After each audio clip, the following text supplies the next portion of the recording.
차가 왜 저래 길지?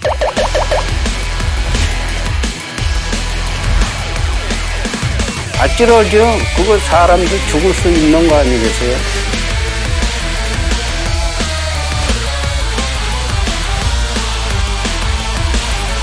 아, 이거 저승사자다.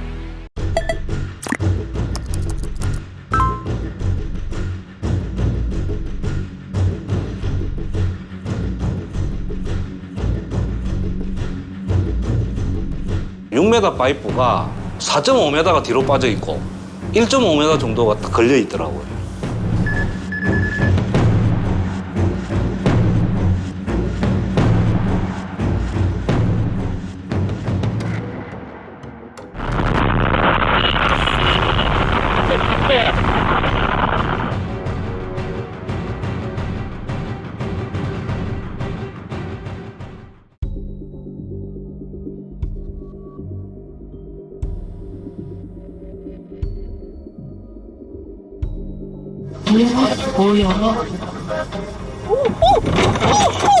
어떤 차량이 와서 접촉사고를 일으켰는 줄 알았어요, 저는. 그리고 나서 이제 앞에 나무가 보이면서 이제 그때 인지를 했죠. 3차선 쪽으로 저 이제 들어가려고 보니 화물차가 뒤쪽으로 들어오고 있었어요. 그래서 자연스럽게 후미로 들어갔는데 가지가 처음부터 있었다면 인지를 했을 텐데 승용차다 보니 적재물의 높이까지 이렇게 시야가 안 닿는 상황이었거든요. 뒤쪽에서만 볼 수 있도록 빨간색 경광봉 2개를 끝에다가만 이렇게 달아놨더라고요.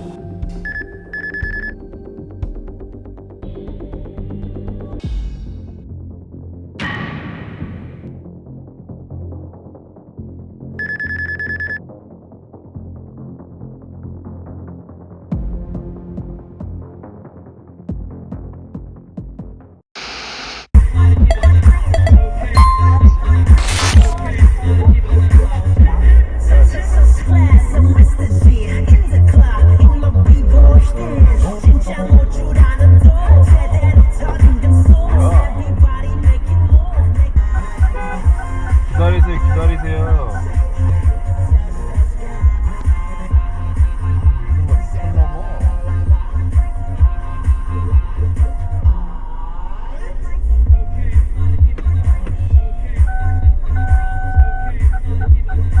이 차량은 무조건 자기 가겠다 이렇게 보였어요, 제 눈에는.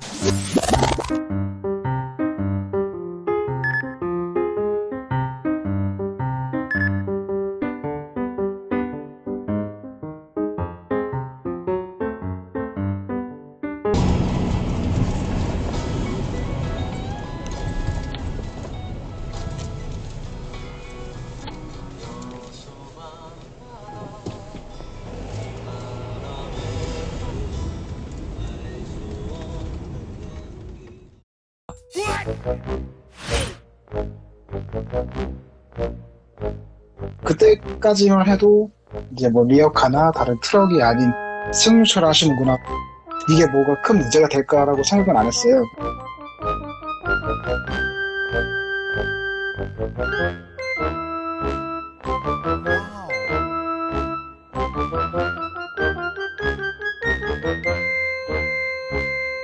이게 제 눈에 확 들어온 게, 왜냐면 제가 이전에 목격을 했기 때문에 더 눈에 띄더라고요. 끈 하나가 풀려가지고 땅에 떨어져서 도로를 마비시킨다던가 아니면 다른 차량의 주행에 방해가 될 수 있는 상황이 올 수도 있는데 참 위험하다고 생각했었습니다.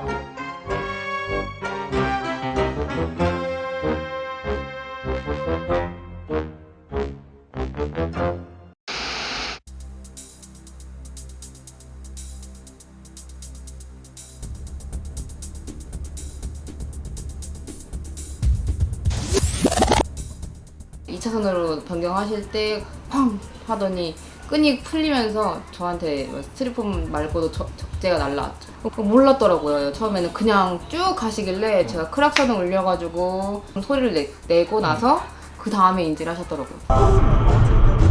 갑자기 이제 급브레이크를 밟게 돼서 추돌할 것 같아서 차를 틀었거든요.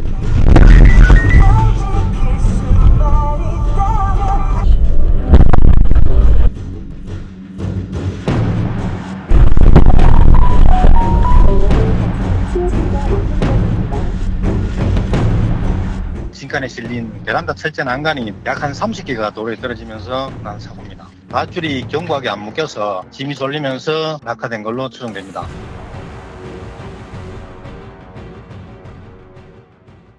오직 경험상에 의해서만 물건을 적재한다는 것은 큰 사고 안 생기면 다행이지라는 생각을 갖고 있거든요. 미국만 하더라도 그렇고 유럽이나 일본 마찬가지거든요. 매뉴얼을 통해서 물건의 형태나 모양이라든지 또는 양을 적재할 때 어떤 방법으로 해줘야 되는지 교육을 시키고 매뉴얼화 시켜서 체계적으로 관리한다는 거죠. 한국형 예방 차원의 매뉴얼화 정책이 필요하지 않나 이렇게 보고 있습니다.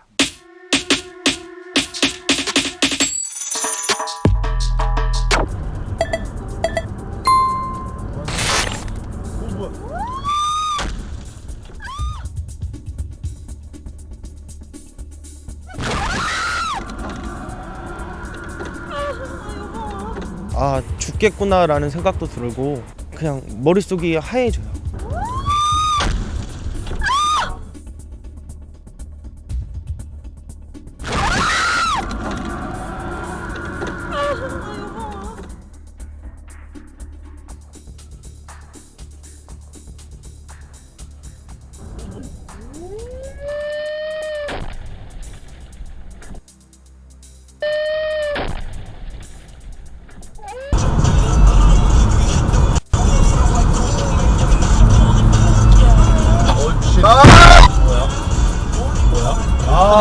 제 앞차에 그 앞에 차가 차선 변경을 너무 급하게 2차선으로 옮겼다 이렇게 가길래 그거 보고 왜 저렇게 갑자기 차선 변경하나 했는데 누구냐 너?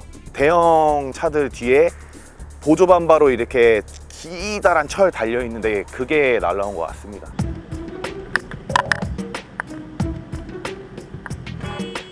종이로 된 적재물 하나가 날라와서 제 차 쪽으로 왔는데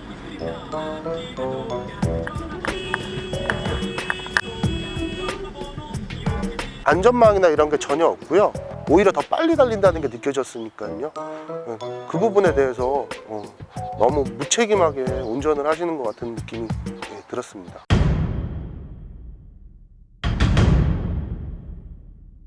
너무 당황스럽고 놀랐는데 고속도로 한복판이니까 제가 멈추면 사고가 발생할 거라 생각을 해서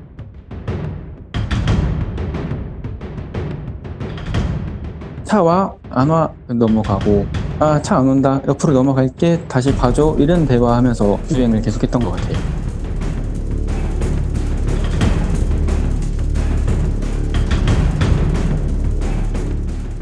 약간 랩 같은 좀 포장하는 비닐 같은데 사고가 나면 안 되니까 뒷자리에 바로 넣었죠, 그거를.